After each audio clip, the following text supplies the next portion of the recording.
guys. Bismillahirrahmanirrahim.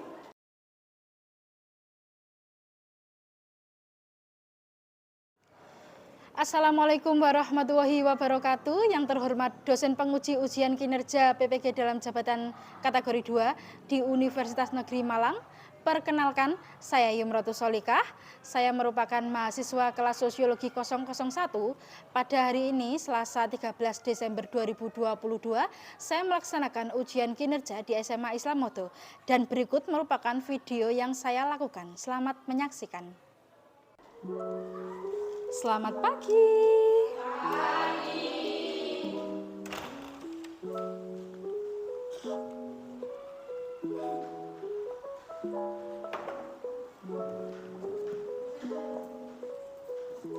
Assalamualaikum warahmatullahi wabarakatuh.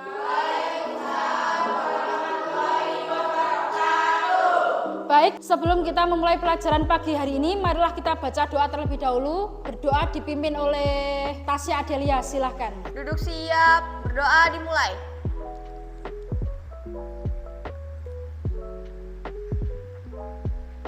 Berdoa selesai. Terima kasih Adelia. Baik, Bu Yum absen terlebih dahulu ya. Masuk semuanya? Ada nggak masuk?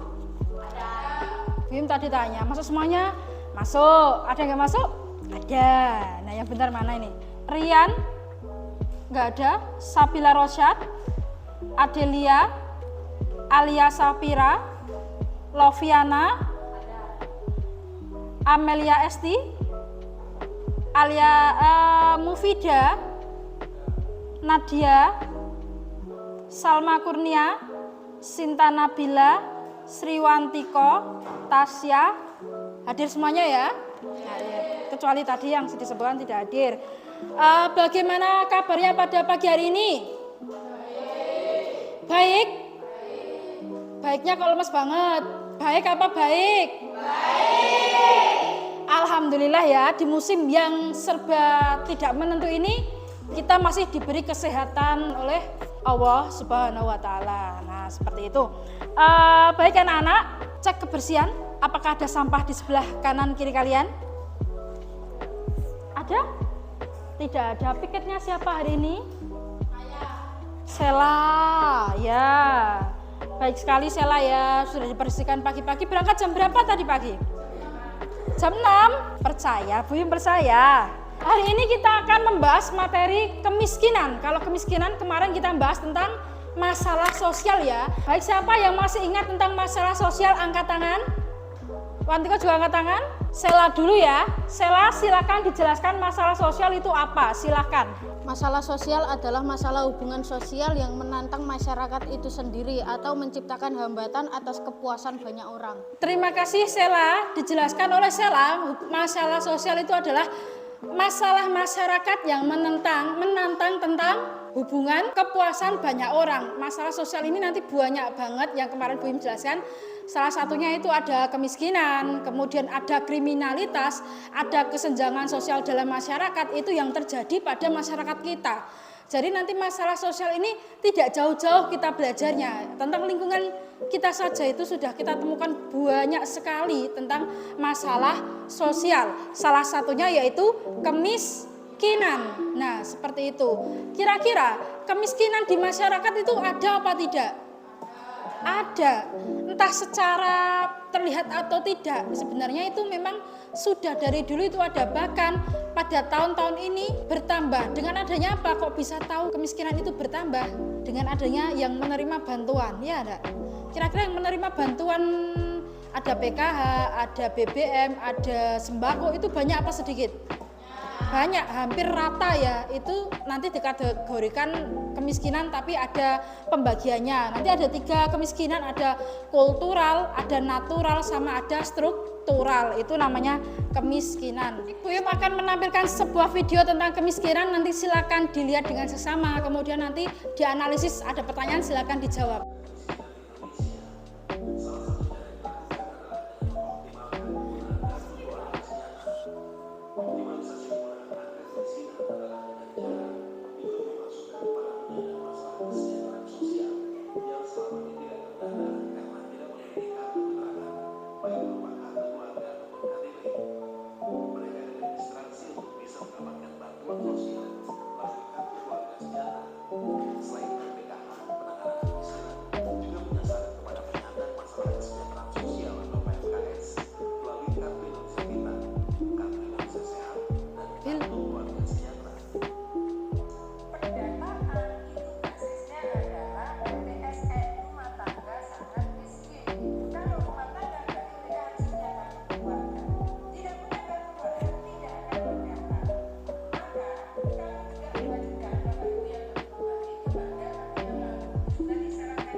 Baik, itu tadi video mengenai pemberitaan tentang kemiskinan dari Bu Khofifah Indar Parawansa, Gubernur Jawa Timur. Nah, kemudian kira-kira yang menjadi pertanyaan, silakan dijawab ya.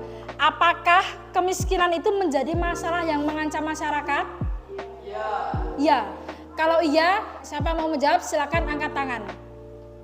Abil dulu, silakan. Karena masyarakat yang miskin akan kesulitan untuk mendapatkan akses pendidikan yang layak, sehingga masyarakat miskin akan kesulitan untuk bersaing dan mendapatkan pekerjaan dengan masyarakat kaya atau berkecukupan. Terima kasih Abil atas jawabannya. Tadi Bu Yim kan bertanya mengenai apakah kemiskinan itu mengancam kehidupan masyarakat. Dijawab iya. Karena apa? Karena pada masyarakat miskin itu tidak bisa mendapatkan pendidikan yang layak, sehingga mereka kesulitan untuk mencari mobilitas sosial yang tinggi. Maksudnya adalah mencari pekerjaan, kemudian merubah nasibnya itu sangat susah karena mereka tidak mempunyai keterampilan maupun pendidikan. Itu yang menjadi masalah.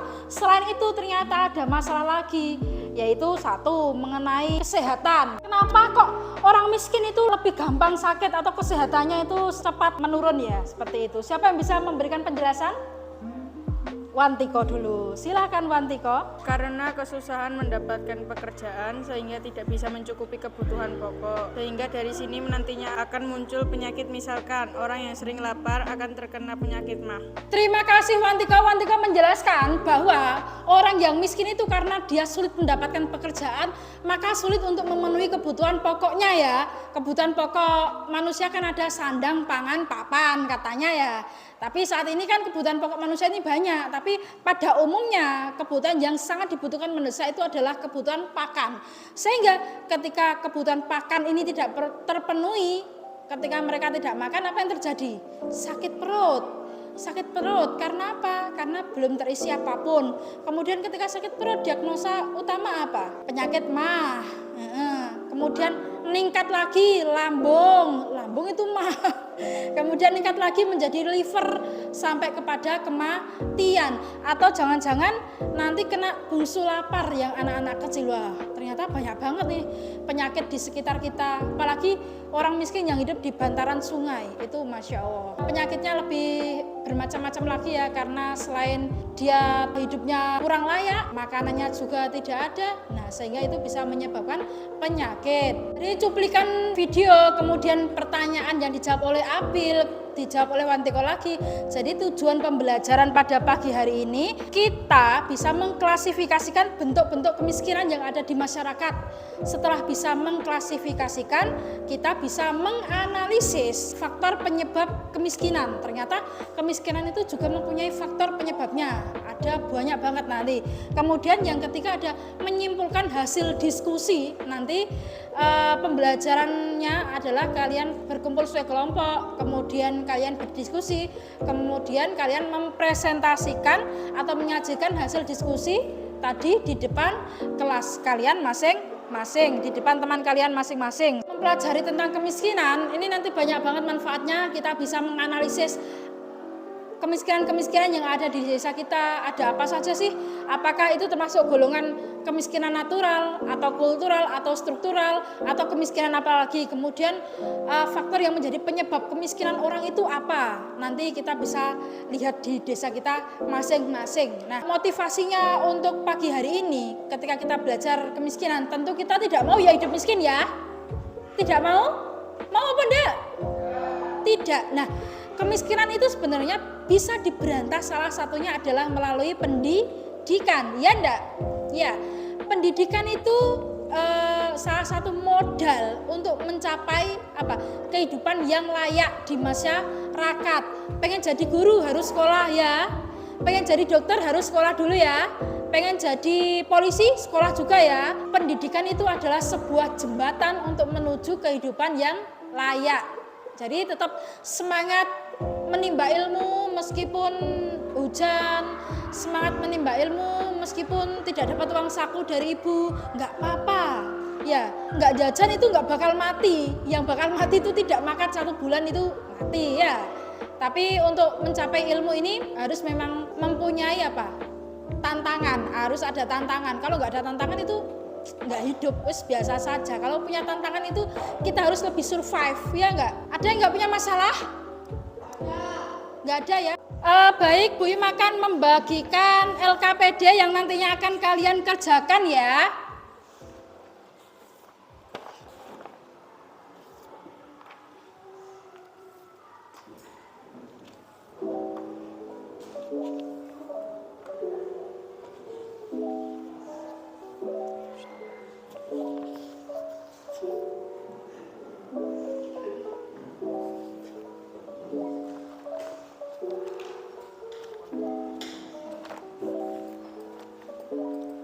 Ini kamu nanti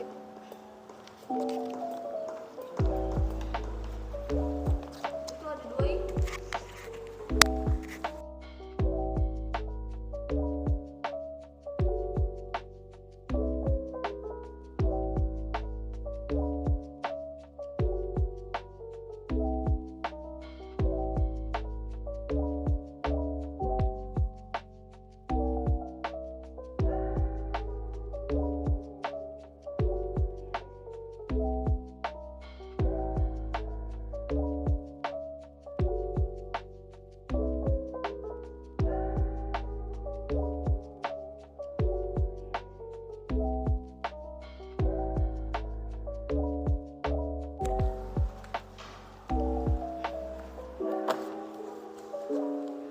Baik, itu nanti LKPD nanti dikerjakan secara berkelompok saja. Sekarang kita membahas tentang sedikit materi mengenai kemiskinan untuk mengantarkan kalian menjawab pertanyaan-pertanyaan itu ya.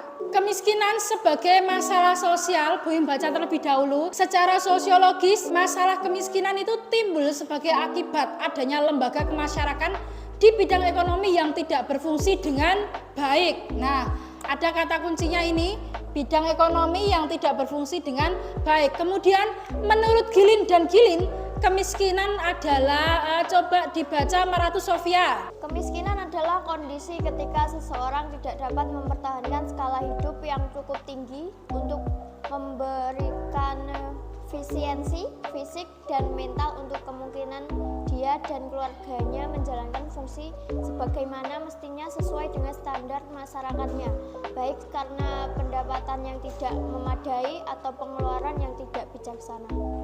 Terima kasih Maratus Sofia sudah dibacakan. Nah, lihat yang saya bold ya, yang saya tebalkan, ada pendapatan yang tidak memadai atau pengeluaran yang tidak bijaksana. Ini ketika pendapatan dan pengeluaran tidak sama bisa menyebabkan kemiskinan. Jadi kalau ada paribahasanya itu besar pasak, ayo besar pasak daripada tiang. Benar sekali.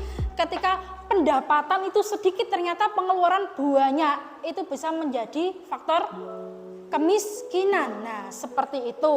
Selanjutnya, secara sosioekonomi ada 2 bentuk kemiskinan, yaitu 1 ada kemiskinan absolut, yang kedua ada kemiskinan relatif. Ada dua ya, diingat-ingat lagi. Ada kemiskinan absolut sama kemiskinan relatif. Kemiskinan absolut silakan dibaca Mufidah. Kemiskinan absolut adalah kondisi standar hidup yang sangat rendah, bahkan kebutuhan dasar pun tidak dapat dipenuhi. Dan kemiskinan relatif adalah kemiskinan yang dilihat berdasarkan perbandingan antara tingkat pendapatan dan tingkat pendapatan lainnya. Terima kasih Mufidah ya, tadi menjelaskan tentang kemiskinan absolut sama relatif. Kemiskinan absolut itu adalah kondisi standar hidup yang sangat rendah, bahkan untuk kebutuhan pokok pun tidak bisa terpenuhi. Kebutuhan pokok itu mereka tidak bisa makan, kemudian tidak bisa beli baju, kemudian tidak punya rumah, itu absolut sekali. Jadi kemiskinan yang absolut itu kebutuhan pokok dasar tidak bisa terpenuhi secara baik ya. Kebutuhan pokok manusia tadi kan sudah dijelaskan ada 3, ada sandang, pangan, papan. Ini dulu. Kalau sekarang itu banyak banget ya kebutuhan ya. Bahkan yang tadinya adalah kebutuhan tersier sekarang menjadi primer. Contohnya HP ya. HP itu sebenarnya pada zaman dahulu itu maksudnya adalah tersier, barang-barang mewah. Tapi sekarang itu sudah menjadi kebutuhan pokok di kehidupan kita. Kalau kita nggak ada HP, nggak bisa jalan ya. Kemudian bentuk-bentuk kemiskinan lagi ada 3 yang tadi Bu Yum singgung sedikit. Ada kemiskinan natural, ada kemiskinan kultural, sama kemiskinan struktural. Ingat-ingat ada 3, apa saja? 1, kemiskinan natural. Yang 2, yang 3, kemiskinan struktural. Nah, sama ral-ralnya ya, ada natural, ada kultural, sama ada struktural. Kemiskinan natural adalah keadaan miskin dari awal itu sudah miskin, ya. Jadi dari orok itu sudah miskin, ya. Tidak bisa diganggu gugat, miskin ya miskin. Itu namanya natural, ya. Yang kedua ada kemiskinan kultural. Kemiskinan yang disebabkan oleh gaya hidup, kebiasaan hidup, budaya ketika masyarakat merasa hidup bersupan dan tidak merasa kekurangan. Justru itu bisa menimbulkan kemiskinan. Kira-kira ketika kamu menjadi orang kaya tapi kemudian gaya hidupmu yang foya-foya, bisa menjadi miskin apa tidak? Bisa. Ketika kalian tidak bisa mengontrol yang namanya pengeluaran, ya. Budaya konsumerisme itu sudah mendarah daging pada diri kalian. Jadi HP sudah punya HP, ada iPhone 14 beli, besok lagi ganti lagi 15 sampai 20 mbok beli. Itu namanya apa? Boros. Padahal fungsi HP itu sebenarnya kan sama saja. Fungsinya apa sih? Apa? Untuk berhubungan kan? Untuk menghubungi orang yang jauh, mendekatkan yang jauh, menjauhkan yang dekat. Nah, kadang kita seperti itu. Percaya nggak percaya itu memang seperti itu. Biasanya orang yang jauh itu terasa dekat, tapi orang yang dekat ini loh bisa merasa jauh ya karena handphone seperti itu. Yang ketiga ada kemiskinan struktural, kemiskinan yang disebabkan oleh faktor-faktor manusia. Misalkan apa? Malas. Wis miskin, malas bekerja, apa jadinya? Apa jadinya? Tambah miskin ya? Iya, tambah miskin. Wong sudah miskin kok enggak bekerja, itu kan menambah daftar kemiskinan lagi. Lihat ini tabelnya penduduk Indonesia. Nah, awalnya naik, turun sedikit, naik lagi sampai 10,14 di Maret tahun 2021. Tingkat kemiskinan, persentase penduduk miskin di Indonesia itu naik ya. Dilihat dari video yang tadi Bu Khofifah Indar Parawansa itu bercerita tentang adanya kartu PKS, kartu KIS, kartu KIP, ternyata itu menambah daftar orang yang miskin. Kenapa? Karena orang yang mendapat bantuan itu bukan kok uangnya digunakan untuk berwirausaha, tidak. Biasanya untuk apa? Membayar hutang. Benar nggak? Membayar hutang. Kira-kira ada nggak ketika dapat uang 3 juta? Kemarin kan baru pengambilan ya? Ada penerima bantuan PKH, sembako, sama BBM. Jadi masing-masing orang itu ada yang dapat 3 juta ya. Ada yang dapat 2 juta, ada yang dapat 1 juta, itu ada. Tapi kira-kira dibuat apa? Tetangganya Bu Yum itu ada yang dibuat beli cincin, ada. Ada yang buat bayar sekolah, itu benar memang. PKH anak sekolah kan untuk sekolah. Kemudian ada yang dibuat bayar utang, ada. Salah satunya kemarin Bu Yum dapat sauran hutang ya. Ya alhamdulillah dapat itu, alhamdulillah. Ada yang buat beli kambing, nggak cukup uangnya, sudah buat bayar hutang itu nggak cukup uangnya. Nah seperti itu. Itu namanya. Nah justru pemberian bantuan itu mengakibatkan apa? Kita itu berharap terus ya, berharap terus mendapat bantuan. Ketika dicabut nggak dapat bantuan, wah, ya bisa marah. Ya marah, karena menurutnya itu hak dia. Tapi kan ya masa suka sih kita dikatakan miskin terus itu? Minimal kan kalau bekerja itu kan mendapatkan pendapatan, ya nggak nganggur, dapat uang setiap hari, nah seperti itu. Tapi masyarakat kita kan beda dari yang lain. Kemudian faktor penyebab kemiskinan, satu ada faktor pribadi. Faktor pribadi itu contohnya apa? Coba dibaca keras, Wantiko. Faktor pribadi seperti penyakit dan kemiskinan, penyakit mental, kecelakaan, buta huruf, kemalasan, pemborosan, dan demoralisasi. Faktor geografis seperti iklim dan cuaca yang kurang baik, tidak adanya sumber daya alam yang memadai dan bencana alam. Faktor ekonomi seperti sebab pertanian, distribusi kekayaan yang tidak merata, depresi ekonomi, pengangguran dan penimbunan kekayaan yang tidak produktif. Faktor sosial seperti sistem pendidikan yang kurang baik, perumahan dan salah kelola rumah tangga. Terima kasih Wantiko sudah membacakan. Berarti faktor penyebabnya ada 4 faktor. Ada faktor pribadi, faktor geografis, faktor ekonomi, sama faktor sosial. Di faktor pribadi ternyata ada penyakit, bisa menyebabkan kemiskinan. Orang yang sakit itu tidak bisa bekerja, ya, sehingga dia miskin. Kemudian yang kedua ada penyakit mental. Ini jelas penyakit mental itu penyakit apa? Orang gila ya. Kalian mental apa enggak? Alhamdulillah enggak, karena berada di sini berarti waras ya. Kemudian yang ketiga ada kecelakaan apalagi menyebabkan fraktur atau patah tulang, cacat itu juga bisa menyebabkan kemiskinan.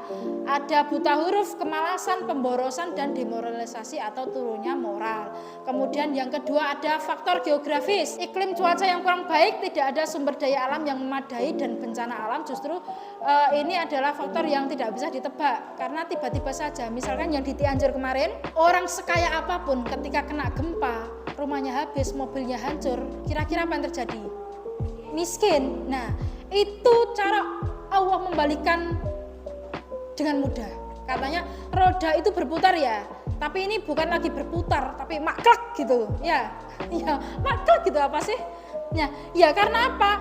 Ya kaya gampang, miskin juga gampang. Itu rahasia ilahi itu. Kemudian selanjutnya ada faktor ekonomi, sebab-sebab pertanian. Pertanian juga termasuk ya, karena apa? Ketika orang panen ternyata mengalami gagal panen sampai stres itu ada ya.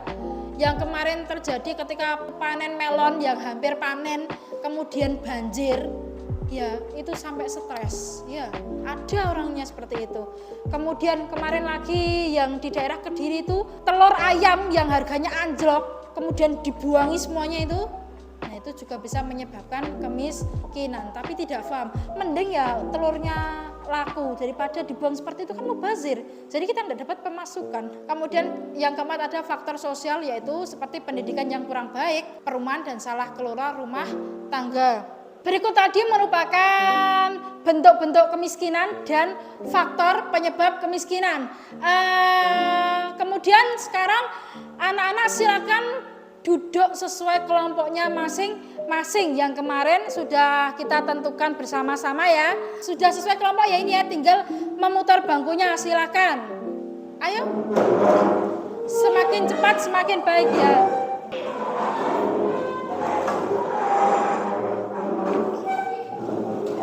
Sudah sesuai kelompok ya. Jadi nanti dibuka LKBD-nya, kemudian dibagi tiap kelompok. Ada yang mencari faktornya, ada yang mencari pengertiannya, ada yang mencari contohnya apa. Ada bagian sana kebagian apa? Kemiskinan apa? Kemiskinan kultural. Ini kemiskinan natural. Di sini kemiskinan struktural. Nanti dicari ya tentang pengertiannya, dibagi kelompok, dibagi per anggotanya ya. Bu Yim akan menilai juga.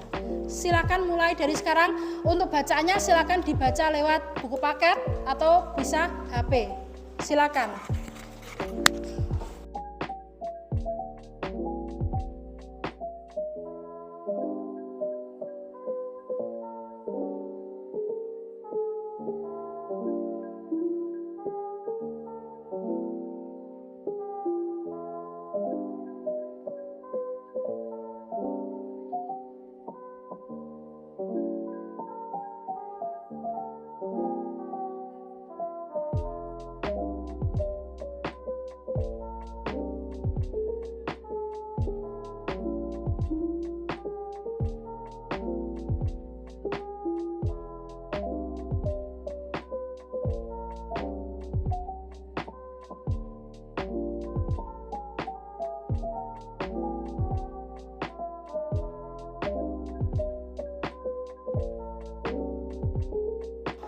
Udah selesai semuanya? Sudah? Baik, kalau sudah nanti dimulai dari kemiskinan natural terlebih dahulu ya, mempresentasikan hasilnya ya. Siapa yang mau maju? Wantiko nanti? Wantiko saja. Ya udah dimulai sekarang aja ya. Sebentar. Apa dimulai dari struktural dulu? Struktural dulu, kemiskinan struktural. Siap? Dari sini dulu, silakan. Assalamualaikum warahmatullahi wabarakatuh. Saya akan membacakan diskusi kelompok kami pengertian kemiskinan struktural dan contohnya. Pengertian kemiskinan struktural adalah bentuk kemiskinan yang disebabkan karena rendahnya akses terhadap sumber daya pada umumnya terjadi pada suatu tatanan sosial, budaya ataupun sosial politik yang kurang mendukung adanya pembebasan kemiskinan. Bentuk kemiskinan seperti ini juga terkadang memiliki unsur diskriminatif. Contoh kemiskinan struktural. 1. Pendidikan asli Papua yang hingga saat ini berada di bawah garis kemiskinan akibat tidak memiliki keterampilan dalam mengelola sumber daya alam. Sedangkan sumber daya alam seperti emas melimpah. Nomor 2. Seorang pemuda yang baru saja lulus dari perguruan tinggi enggan untuk mencari pekerjaan karena tidak percaya diri akan kemampuannya di bidang pekerjaan. 3. Akibat bencana alam yang menyapu seluruh harta benda masyarakat di daerah X, masyarakat kini tergantung pada bantuan dari pemerintah. 4. Pengusuran lahan oleh pemerintah menyebabkan masyarakat sekitar kehilangan tempat tinggal dan lahan tanahnya. Nomor 5. Masyarakat di daerah yang banyak kehilangan lapang pekerjaan akibat banyaknya investor yang mendatangkan tenaga kerja dari luar negeri. Terima kasih. Baik, apakah ada tanggapan, tambahan, atau kritikan atau pertanyaan dari kelompok lain untuk kelompoknya Abil dan kawan-kawan? Saya, Bu. Siapa? Saya. Sela, santai dong Sel. Baik, silakan Sela. Bagaimana cara mengatasi kemiskinan di Papua, sedangkan Papua adalah daerah yang kaya akan tambang emas? Terima kasih. Pertanyaan dari Sela adalah bagaimana cara mengatasi kemiskinan yang ada di Papua ya. Sedangkan Papua itu adalah daerah yang kaya raya ya. Tambang emasnya, freeport-nya itu tidak ada habisnya. Bagaimana cara mengatasinya? Silakan dijawab oleh kelompoknya Abil. Adapun cara mengatasi kemiskinan di Papua yaitu sebenarnya ini adalah tanggung jawab pemerintah untuk mengatasi kemiskinan. Kalau menurut kami hal utama yang perlu ditingkatkan adalah pendidikan. Kemudian yang kedua ada sarana prasarana, misalkan jalan yang baik, gedung sekolah yang memadai dan lain-lainnya. Terima kasih atas jawaban dari kelompoknya Abil, Tasya dan teman-teman ya. Tadi dijawab sama Tasya bahwa untuk mengatasi kemiskinan di Papua itu salah satunya adalah lewat pendidikan Bu. Ditingkatkan pendidikannya di sana. Kemudian sarana prasarannya juga harus bagus karena akses jalan menuju sekolah itu terlalu jauh. Kemudian pernah melihat mereka menggunakan angkutan truk yang sudah dimodifikasi ya. Jadi di sana itu seperti itu. Kemudian gedung sekolahnya yang tidak memadai. Nah, kok di sana kalian sering lihat berita enggak? Ketika mereka sekolah tidak menggunakan sepatu juga ada ya. Kemudian seragamnya yang lusuh itu juga ada. Nah, sebenarnya pemerintah itu juga harus apa? Harus memperhatikan anak-anak yang di Papua. Makanya kalau di Jawa seperti temannya Bu Yum itu kan dari luar semuanya. rata-rata mengambil pendidikan di Jawa. Katanya pendidikan di Jawa itu lebih baik daripada yang di luar. Sudah jelas Sela untuk jawabannya? Sudah. Apakah ada pertanyaan lagi dari kelompok lain? Tidak ada. Baik, terima kasih. Terima kasih semuanya, tepuk tangan dong untuk kita semuanya. Jawaban yang bagus semuanya dari kelompoknya Abil, Wantiko, kemudian Sela dan teman-teman semuanya sangat luar biasa hari ini ya. Silakan kembali ke tempatnya masing-masing. Ayo duduknya kembalikan lagi seperti semula.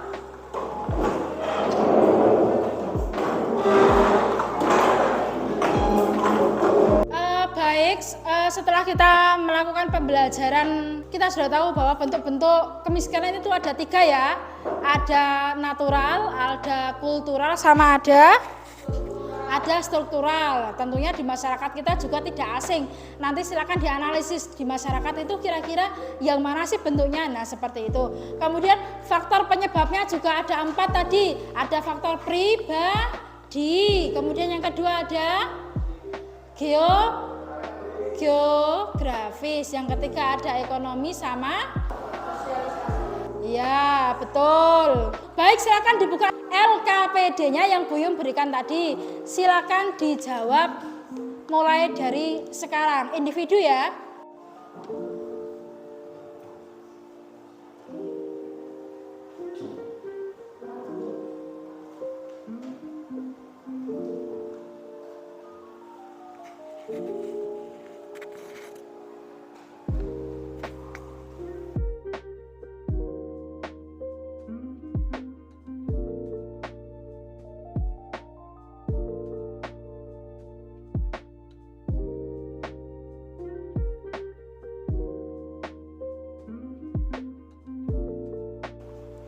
Sudah selesai, silakan dikumpulkan kembali.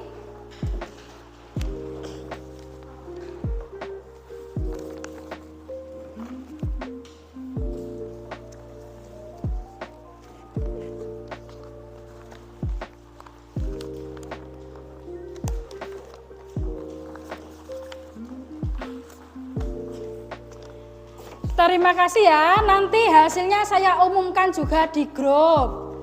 Baik anak-anak, bagaimana pembelajaran pada pagi hari ini? Seperti biasa ya, menyenangkan? Kira-kira setelah kita belajar mengenai kemiskinan, bentuk-bentuknya dan faktor-faktornya, siapa yang bisa memberikan manfaat mempelajari materi pada pagi hari ini? Siapa? Bu Yum tunjuk aja ya, satu ya. Tasya Adelia, silakan. Manfaat materi pagi hari ini tentang kemiskinan adalah saya jadi paham bentuk-bentuk kemiskinan dan juga faktor penyebabnya. Sehingga setelah mengetahui faktor-faktor yang menyebabkan kemiskinan, saya lebih berhati-hati dalam memenuhi gaya hidup saya, tidak bersikap konsumerisme dan lebih bijak menggunakan uang. Baik, manfaat yang tadi dijelaskan oleh Tasya Adelia bahwa saya itu lebih mengerti apa itu kemiskinan Bu, dampak-dampaknya, faktor-faktornya, kemudian pembagiannya. Kemudian ternyata saya bisa lebih bijak lagi dalam menggunakan uang. Jadi lebih berhati-hati, tidak membudayakan budaya konsumerisme. Itu ternyata manfaatnya seperti itu untuk Tasya Adelia dan tentunya untuk kalian semuanya ya. Ya. Siapa lagi yang setelah ini kesimpulan? Siapa yang bisa membuat kesimpulan pada pembelajaran pada pagi hari ini? Silakan angkat tangan. Angkat tangan. Bu Yum tunjuk lagi ya. Sela.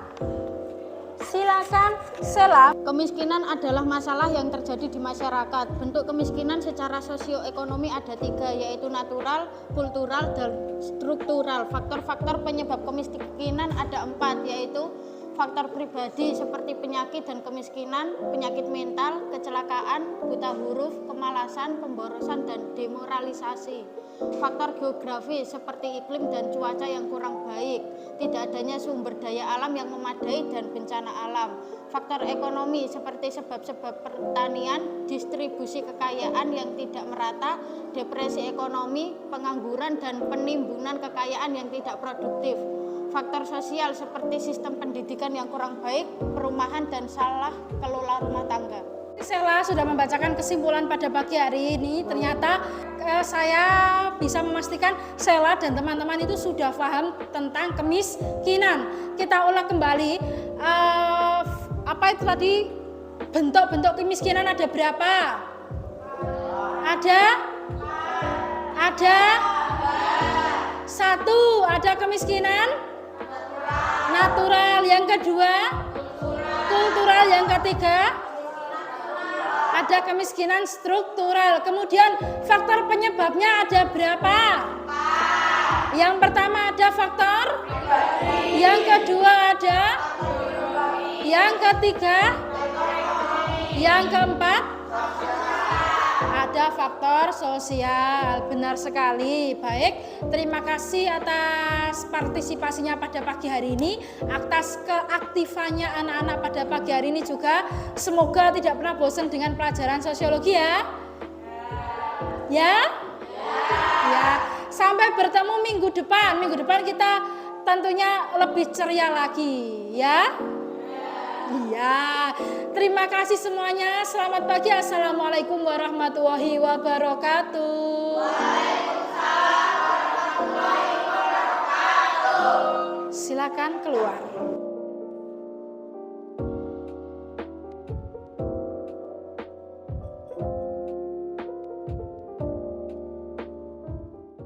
Assalamualaikum warahmatullahi wabarakatuh. Saya Ibu Laila Nurdiana, Kepala SMA Islam Modo, ingin mengucapkan semangat buat Bu Yumrotu Solihah, mahasiswa PPG Daljab kategori 2, Angkatan 2022-2023, Pendidikan Sosiologi. Semoga UP-nya sukses dan lancar. Semangat!